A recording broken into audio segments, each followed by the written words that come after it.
This happened a week ago. I'm 32, a freelance journalist, and I thought a hike in the Appalachian Mountains would be a great break. I wanted to write about local folklore. The idea excited me. I set up my tent at a remote campsite surrounded by tall pines. It felt peaceful, maybe too peaceful. The first night was fine. I fell asleep to the sound of crickets and the wind in the branches. On the second night, I woke up suddenly. I heard laughter. It was faint, like it was coming from far away. I tried to ignore it, thinking it was just my imagination. But then I heard the laughter again, louder this time. It sent a chill through me. My heart raced. I looked around my tent, whispering, "Hello?" There was no answer. Just silence wrapped around me like a heavy blanket. The next morning I put the strange sounds aside and hiked the trail. The woods were beautiful, but something felt off. I spotted a rusted bicycle leaning against a tree. It was far from any road. Who leaves a bike out here? I took a quick picture, but unease gnawed at me. As I continued, I saw strange carvings on the trees. They looked like faces, twisted and grinning, almost watching me. I shook my head, trying to shake off the feeling. I didn't want to dwell on it. That evening I returned to my campsite, and that's when I saw him. A man in a faded yellow raincoat stood at a distance. He didn't make any sound. His eyes were empty, as if they couldn't see me. I asked if he needed help, but he just stared. My heart pounded. I felt frozen, like I was stuck in a dream. After a moment that felt like hours, I looked away. When I glanced back, he was gone. I crawled into my tent, my stomach in knots. Night fell and I heard the laughter again. It was close now, and this time it felt wrong. It wasn't happy or carefree. My heart felt heavy as I lay in the darkness. Was it just the woods playing tricks on me? Then I heard a whisper outside my tent. "Why are you with her?" My breath caught in my throat. I turned around, heart racing. The tent was dark and empty. I held my breath, listening. There was no sound, no movement. I was alone. I didn't know what to do. I wanted to call out, but fear kept me quiet. Seconds felt like hours. I felt uneasy. Suddenly I heard rustling near the entrance of my tent. I pressed my back against the fabric, hoping whatever it was would just go away. In the silence that followed, I heard a different voice. "You shouldn't be here," it said, sounding far too close. My blood ran cold. I wanted to scream but couldn't move. Then, just like that, everything went quiet. I stayed awake until dawn, too scared to close my eyes. When the sun finally came up, I was exhausted but relieved. I unzipped my tent, ready to leave. But there were footprints all around my campsite. They were small, leading into the woods. That was the strange part. There were no footprints leading back. The unease settled in my stomach as I stared at the curious footprints around my campsite. They were too small to belong to an adult, a child.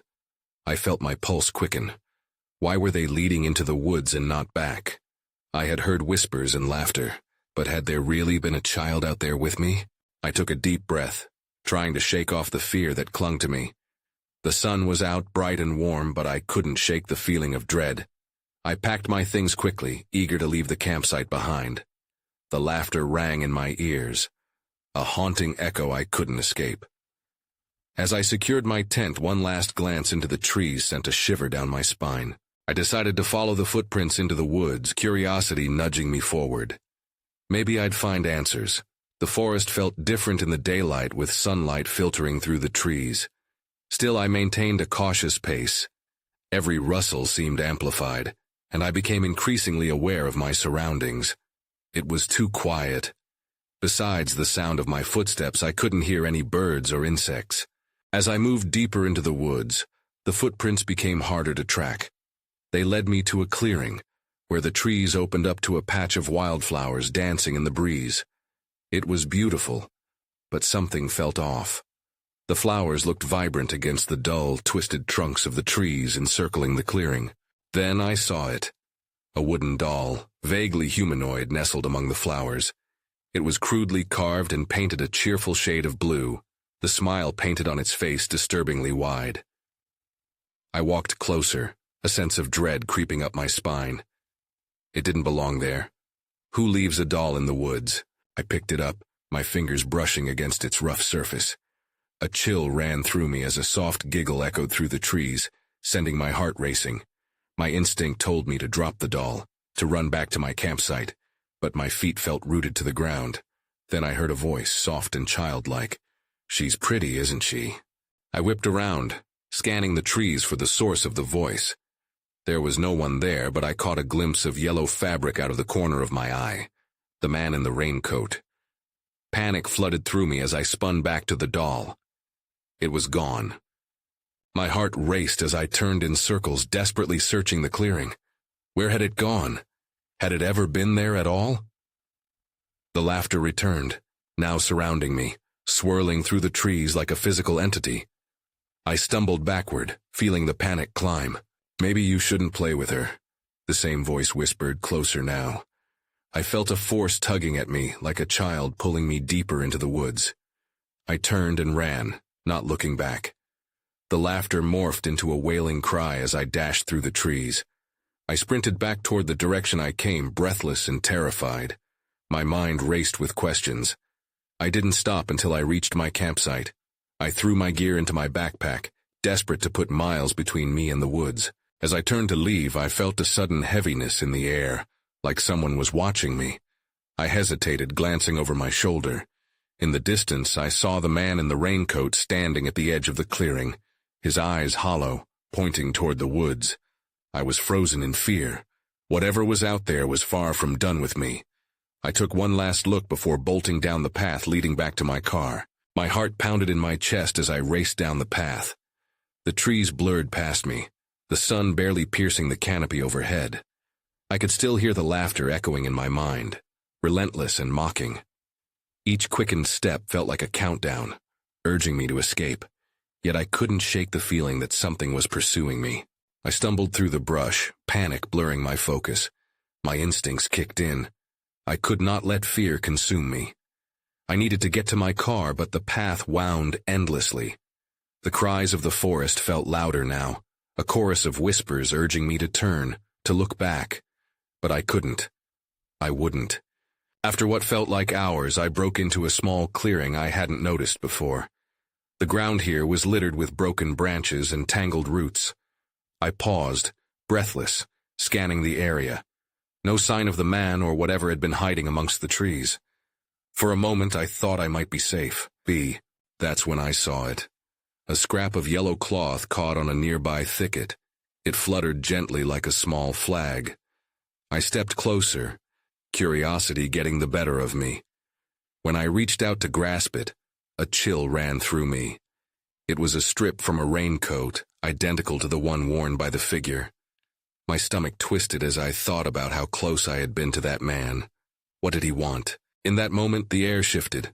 The atmosphere thickened around me as if the forest was holding its breath. Seconds felt like minutes as I waited, still as stone. The sound of rustling leaves broke the silence behind me. I turned sharply. Nothing. Just the trees, standing silently, watching. Then I heard it again. A faint whispering, "Come back." It felt like a command, not a plea. My body reacted before I could think. I bolted, sprinting down the path. The laughter resumed, this time louder, more insistent. I could feel a presence behind me, a weight pressing against my back. I finally broke out of the woods, my car in sight. Relief washed over me like a wave, but I couldn't shake the feeling that I was being pulled back, an invisible tether tying me to whatever lurked in the trees. I fumbled for my keys, hands trembling, desperate to get away. Just as I unlocked the door, I looked over my shoulder one last time. Out of the corner of my eye, I saw him. The man in the raincoat stood at the forest's edge, his gaze locking onto mine with an intensity that froze me in my tracks. "Come back," he mouthed without sound, a smile breaking across his face, wide and unreasonable. Fear surged through me. I ducked into the car and slammed the door, my hand shaking as I put the key in the ignition. I needed to get out of there. As the engine roared to life, I took one last glance in the rearview mirror. He was still standing there, and the laughter echoed like a ghost chasing me down the road. I drove away, but the unease didn't fade. I couldn't help but wonder, what was he guarding? Or perhaps I was the one he wanted to keep. The drive felt endless. I kept my foot pressed against the accelerator, as if speeding away from my thoughts could erase the fear gripping me. The trees thickened on either side of the road, their gnarled branches appearing like claws reaching out for a connection. Every shadow seemed alive, every rustle promising something sinister. I took a winding road that I hoped would lead me back to the town faster. The fear inside me twisted, mixing with a growing anger. Why him? What did he want? The questions churned in my mind like a whirlpool. Just when I thought I'd escaped, my phone buzzed against my leg, jolting me back to reality. I glanced down at the screen, a notification from the hiking app I had downloaded. My heart dropped when I saw it. Message from the Forest Trail group. I hadn't even joined any group. My hands trembled as I tapped it open. Help us, we need you to come back. You're chosen. The words chilled me. This had to be a mistake. I nearly tossed the phone out the window, but instead gripped it tighter. I couldn't ignore this. I needed to know who was behind it. Maybe they could tell me something about the man in the raincoat. A part of me screamed to stop, to push aside the curiosity, but I couldn't resist. I pulled over on the side of the road, heart racing, and started typing a response. Who are you? What do you mean I'm chosen? A moment later, the phone buzzed again. My breath hitched. The trail knows your name. It wants you to return. Panic unfurled in my stomach, a gnawing dread that churned as I processed the meaning. The old tales spoke of forests being alive, sentient places, but I never believed them. Yet here I was, caught in something I couldn't explain. As if acknowledging my thoughts, the phone buzzed once more. You can't escape your fate. Find the clearing. He will be waiting. My heart sank deeper. The clearing, the laughter, the man in the raincoat. I had to see this through. I had to know. Ignoring the voice that pleaded for me to turn back, I turned the car around. The draw of the forest was stronger than the terror brewing inside me. As I drove back toward the hiking trailhead, my mind raced. The messages felt like a trap, yet there was this pull urging me onward. I can't let him win, I murmured to myself. Back at the trail, the world seemed eerily quiet. I stepped out of the car, reluctantly facing the path again. Night was settling in, shadows spilling from the trees as if they were alive. I turned on my flashlight, the beam cutting through the dark like a knife. A part of me hoped none of this was real, that I would walk the trail and find everything was fine. But I could feel the presence around me, watching, waiting. As I stepped onto the path, I heard it again. The faint whisper riding the wind. Come back. I hesitated. What if I was walking into a trap? But the thought of turning back was unbearable. I pressed on, the flashlight illuminating my way as the laughter echoed once more. With each step deeper into the woods, I felt the air grow heavier, charged with an energy I couldn't identify. Just ahead, the outline of the clearing came into view. My heart raced. There was no turning back now. Then everything went dark. I blinked, struggling to make sense of the darkness that enveloped me. It wasn't like the usual darkness. It was thick, almost smothering. My breath quickened as I waved the flashlight in front of me. The beam flickered but didn't relight. Panic surged. Hello? I called, my voice barely a whisper. Silence answered, heavy and suffocating. After a moment, I felt a rush of wind snake through the trees, sending a fresh wave of fear coursing down my spine. I stepped forward. The clearing had just been there. I had to be close. Then I noticed it, a faint glow shimmering through the underbrush. It pulsed like a heartbeat, drawing me in, urging me closer. Don't go toward it, I whispered to myself.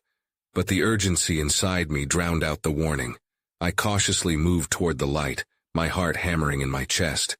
Each step felt like a lifetime, the ground steadying beneath me like it knew where I was headed. As I reached the edge of the clearing, the light intensified. I stumbled through the last few branches and froze at the sight before me. The clearing was alive. Strange bioluminescent plants dotted the ground, casting an eerie glow. And in the center stood a figure, a man in a raincoat. He wasn't facing me, but I could feel him. He was waiting. Nervous energy buzzed in the air, and I hesitated, unsure whether to step forward or retreat. "You," I managed, my voice trembling. He turned slowly. The hood of his raincoat obscured his face, and my breath caught. "You came back," he said, his tone smooth like dark water. "What do you want from me?" I spoke quickly, the words tumbling out in breathless urgency. "What does it mean that I'm chosen?" "Ah, the chosen one," he mused, tilting his head slightly. "You're part of something greater, something the forest needs." A knot formed in my stomach. "I don't want anything to do with this. I'm not part of whatever this is." I turned to leave, but something held me in place. An invisible force tugged at me, refusing to let me escape. "Do you feel it? The calling of the trail?" he asked, stepping closer. The light from the plants flickered as he moved, casting shadows that danced across his face. But there was no comfort in the soft glow, only an urgency building deeper inside me. "Leave me alone," I shouted, the words breaking free. I took a step back, but stumbled into the unseen barrier pressing against me. Frantically, I searched for another way out. "Please, listen." The man's voice was almost soothing, but the deeper I looked into his hidden face, the more my instincts screamed to run. "You're meant to help us. We've been waiting." My eyes darted around the clearing. Something caught my attention, a flash of movement behind him. A figure slipped through the trees. My pulse quickened. More shadows emerged, creeping toward the light. "Who else is here?" I asked, my voice breaking. The laughter from before echoed again, this time louder, wrapping around me like a shroud. "Don't fight it," he urged, the shadows closing in. "You can't escape your fate." That was when I realized I wasn't alone anymore. The figures pressed closer, their forms shifting in the light, and the air thickened with a sense of impending doom. The ground trembled beneath me, a low rumble rising from the earth. This wasn't just about me anymore. I was caught in something much bigger. And then everything went black again. I gasped for air, sharp and quick, as my senses struggled to catch up. The first thing I noticed was the smell. Earthy and wet, like the forest had released its breath after a long hold. I took a moment, trying to steady myself, and blinked against the wavy remnants of the glow that had dominated the clearing. Where was I? The darkness felt different now, less suffocating. My heart pounded, but I wasn't sure how much time had passed. I quickly scanned my surroundings. I was alone, but I could still feel the weight of the shadows lurking nearby. I stumbled to my feet, catching myself on a gnarled tree. My flashlight flickered back to life, weak but functional. I pointed it into the woods, the beam trembling as it cut through the dark. I took slow, deliberate steps, fighting the urge to bolt back the way I came. The sound of rustling leaves broke the silence. I swung my light over but saw nothing. "Hello?" I called out again, my voice coming out steadier this time. A part of me dreaded an answer, yet another part yearned to know what was happening. Then I remembered the man in the raincoat. My gut twisted at the thought. What did he want from me? What did he mean by "the forest needs you"? My instincts screamed to run, yet even the thought of leaving sent a shiver through my spine. I could still almost feel that invisible tug begging me to stay. The haunting laughter echoed through the trees again, sending chills racing down my arms. I turned sharply, illuminating the shadows. They shifted and swayed as if playing a game just out of sight. Fear tightened my chest. Was there more than one figure? I forced myself to breathe, focusing on staying calm. I needed answers. With determination, I chose a direction and began to walk deeper into the woods. The light from my flashlight flickered as if mocking my decision, but I pressed on. Every step felt heavy, weighed down by a sense of dread. That's when I saw it. Up ahead, a faint shimmer cut through the darkness, a doorway formed of twisted branches and luminous foliage. It pulsed gently, almost inviting. My heart raced. I realized this must be what the man had meant. "Is this it?" I murmured to myself, my voice barely above a whisper. Is this where I'm meant to go? Just then, a sudden rustling erupted from the bushes behind me.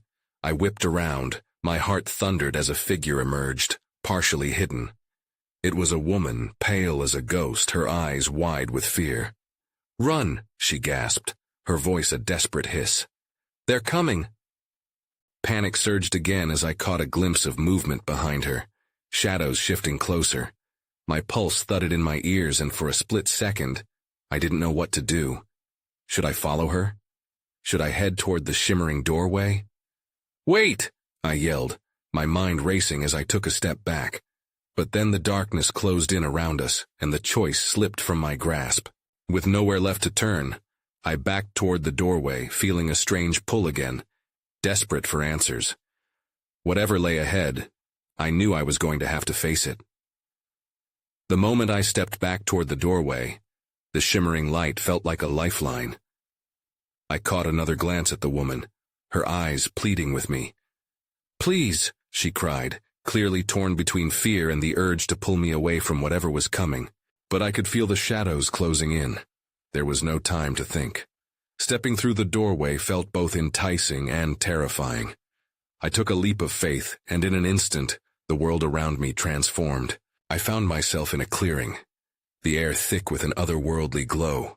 The trees were enormous, their trunks twisted and gnarled, the leaves shimmering in colors I'd never seen.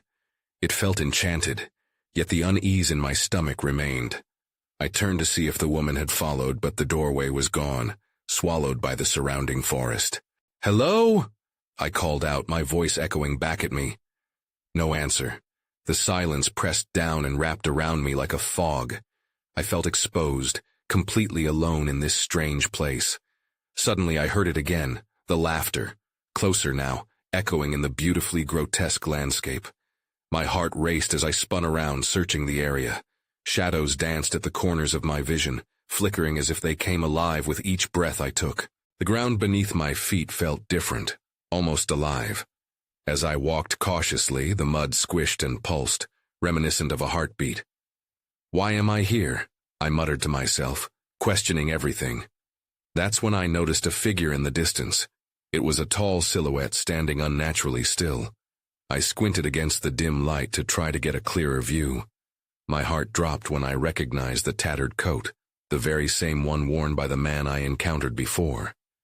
With a deep breath, I took a step closer. "Are you here to help me?" I called out, my voice trembling. But he didn't move or respond. Instead, he seemed to be staring directly at me.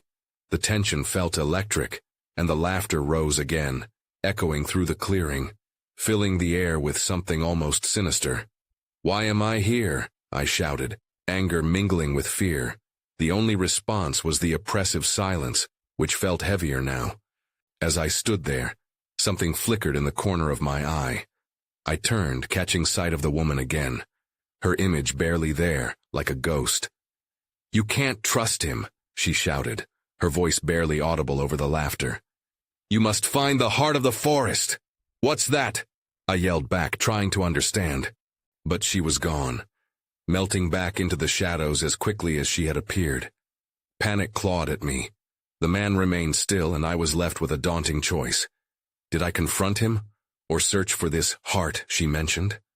Just as I was about to make a decision, the shadows around me began to thicken, swirling with intensity. The laughter crescendoed into something like a shriek, and out of the darkness, glimmering eyes appeared. Watching, waiting. I turned to flee, but my mind raced with questions. What was the heart of the forest, and why did it feel like time was running out? The answers felt just within reach, but as I dashed forward, I had a sense that their significance was about to become critical, more than I ever anticipated.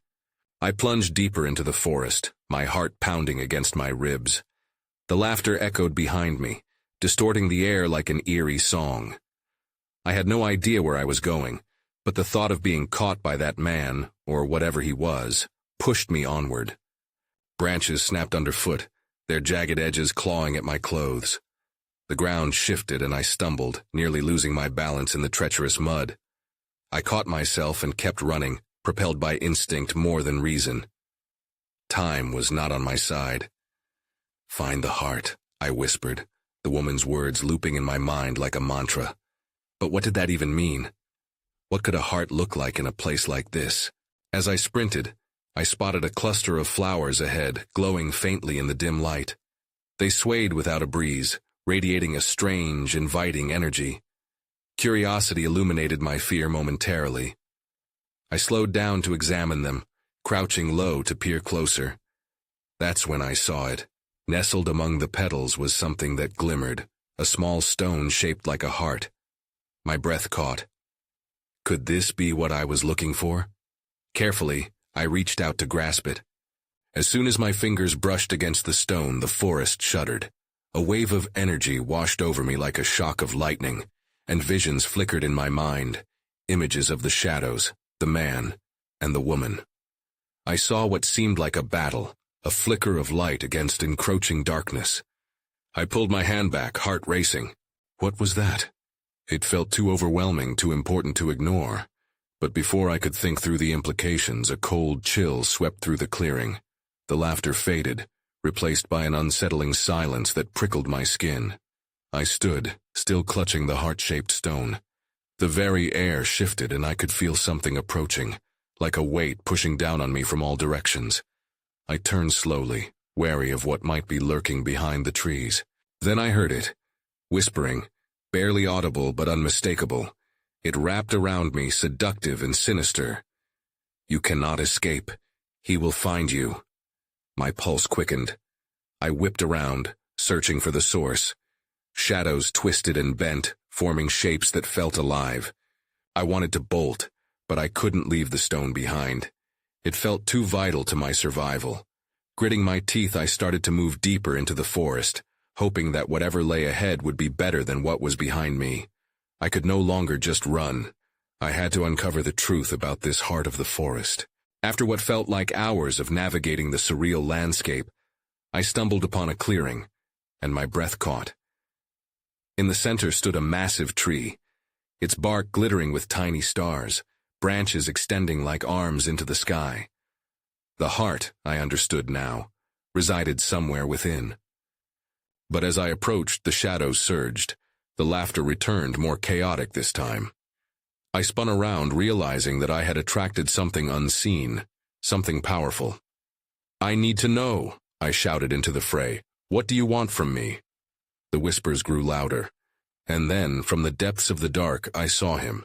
The man in the tattered coat stepping forward as if he'd been waiting for this moment. His eyes locked onto mine, and fear gripped me. I had to decide. Was I to stand and confront him or plunge into the secrets of the heart at the base of the tree? The choice loomed over me like a dark cloud, heavier than the forest itself. I took a breath, but it came out shaky. The man moved closer and I could see the shadows swirling around him. My instincts screamed at me to run, but the heart-shaped stone felt heavy in my palm, grounding me, urging me to stay. "Do you know what that is?" he asked, his voice a low growl draped in mockery. "That stone is a key to the heart of the forest and the chaos that dwells within." "What chaos?" I stammered, trying to keep my voice steady. "What are you?" He raised a hand, silencing me. "You think you understand this place? You think you can escape it? It's not about running, it's about belonging." Belonging? That word twisted in my gut. I looked back at the massive tree, its glittering bark almost pulsating with an ancient energy. If the stone was the key, then the tree must hold answers. But they didn't feel like answers I wanted to hear. "Come closer," he beckoned, his smile sharp and unnerving. I took a half-step back, trapped between fear and the pull of the tree. Shadows crept closer, as if they were alive, hungry for something I had yet to grasp. I felt the whispers wrap around me again, louder now, drowning out my thoughts. "He will take your light," they said. "Let him." "No," I shouted with a spark of defiance. I couldn't give in to whatever dark force was trying to manipulate me. My resolve solidified. The heart-shaped stone glowed brighter in my hand, and the whispers faded slightly, giving me a moment of clarity. "Stay away from the heart," I said, pointing at the tree. "If it's a source of chaos, then I won't let you have it." His laughter filled the clearing, echoing in a way that felt wrong. "You think that you can keep it from me? It belongs to me as much as it belongs to you." I felt my hands tremble, the stone's light struggling against the darkness surrounding us. I needed to make a choice now. Either confront him and uncover the truth of this chaos, or flee and risk losing everything. In a split decision, I plunged towards the tree, hoping the heart would offer me some protection or guidance. "You don't know what you're doing," he shouted. I didn't look back. I could hear him moving, the shadows rushing after me like hounds on the hunt. As I reached the base of the tree, I pressed my hand against the trunk, feeling the vibration pulsing through it. The heart-shaped stone responded, warm and bright. Suddenly, a deep rumble echoed around us, shaking the ground. The massive roots shifted, and the tree began to open as if revealing a secret chamber. Fear and excitement warred within me. Had I done the right thing? The vibrations intensified, sending tremors through my arms. I looked back at the man, his face twisted in anger, shadows swirling violently around him. "What have you done?" he hissed. "I don't know," I admitted, feeling small under the weight of the moment. But I had to know. The forest had given me a choice, and I was going to see it through. The opening widened, inviting me to step inside, but I could sense the danger behind me. The shadows coiled, waiting for an opportunity to strike. I needed to make a decision. Enter the unknown or face the wrath of the man in the coat. As the trunk vibrated beneath my fingertips, I felt a beckoning pull. The chamber awaited. What would I discover inside? And would I find a way to escape the man's grasp once and for all? The moment I crossed into the chamber, I felt a shift in the air as if I had broken a barrier between two worlds. The glow from the heart-shaped stone intensified, illuminating the suffocating darkness around me. The chamber was unlike anything I'd ever seen, alive with luminescent flora that pulsed in time with my heartbeat. It felt like stepping into the core of the forest itself, raw, primal, and teeming with energy. I dared not turn back. The whispered laughter echoed faintly, now sounding distant, muffled under the weight of what lay ahead. I stepped deeper into the chamber, each step resonating with the heartbeat of the forest, as if it were acknowledging my presence. The walls seemed to shimmer, revealing carvings of figures and creatures woven into the bark, some familiar, some frightening, and others utterly alien. At the center, a small pedestal held an iridescent stone that pulsated rhythmically, mimicking the thumping in my chest. This was the heart, the essence of the forest I had been searching for, and it radiated warmth. I knew instinctively that it held the answers I needed. As I approached, the shadows at the entrance wavered. The man loomed partly in the light, thrumming with menace, his yellow raincoat stark against the radiant backdrop. "You're making a mistake," he warned, his voice twisted and low, echoing off the walls of the chamber. "You can't claim it, it's not yours. You're only a visitor here." "Maybe so," I shouted back, steadying my resolve. "But I won't let you control it." My fingers brushed against the stone pedestal, feeling the energy surge through me.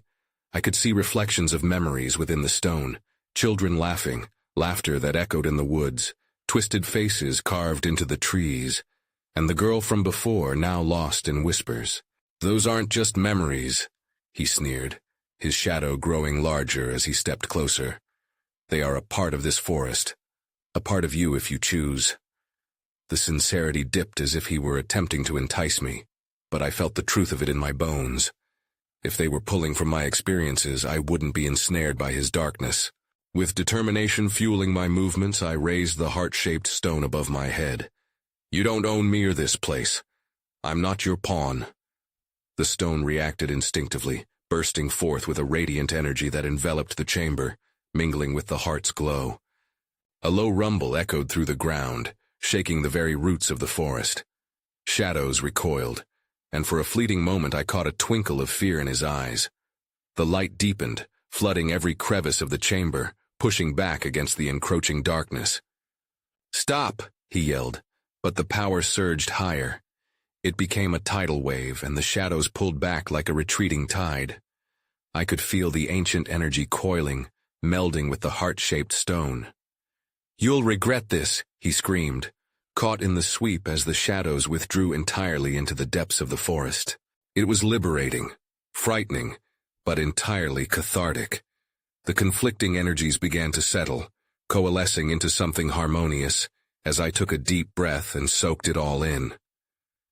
"What are you?" I asked, seeking the truth buried beneath layers of chaos.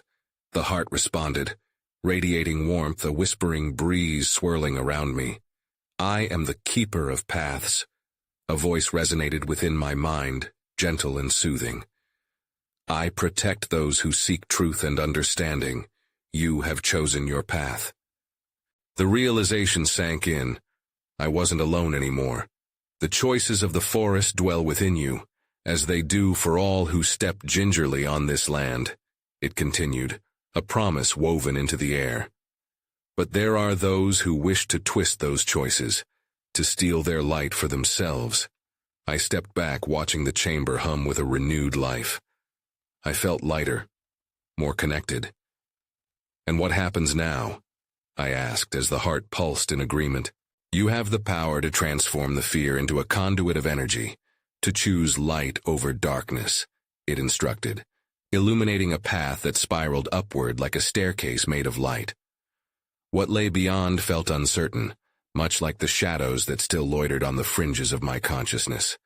I could feel the man still lingering as a distant threat, a reminder not to ignore my past, nor deny my choices moving forward. "Embrace your light," the forest urged. As the energy flowed through me, I felt a connection to those whispers and shadows. They had choices too, just like me. But another thought crept in, a chilling reminder of the uncertainty steeped in this experience. What did it mean to belong here? Or perhaps the confusion was the heart of it all. "Am I free?" I voiced, the question echoing in my mind, uncertain if it was something I would ever fully understand. "Freedom is an eternal choice," the heart replied, the warmth surrounding me, urging me to step forward. As I took the first step toward that spiraled light, I realized there were always questions left unanswered, a cosmic mystery swaying between the playful laughter of the woods and the haunting shadows of my past. I hesitated only for a moment before plunging into the light. Would I escape the man in the raincoat? Would I ever find out what lay at the heart of the forest? The answers gleamed tantalizingly out of reach, as with every step taken, a part of me became entwined with the forest's legacy, a legacy still ripe with wonder and uncertainty.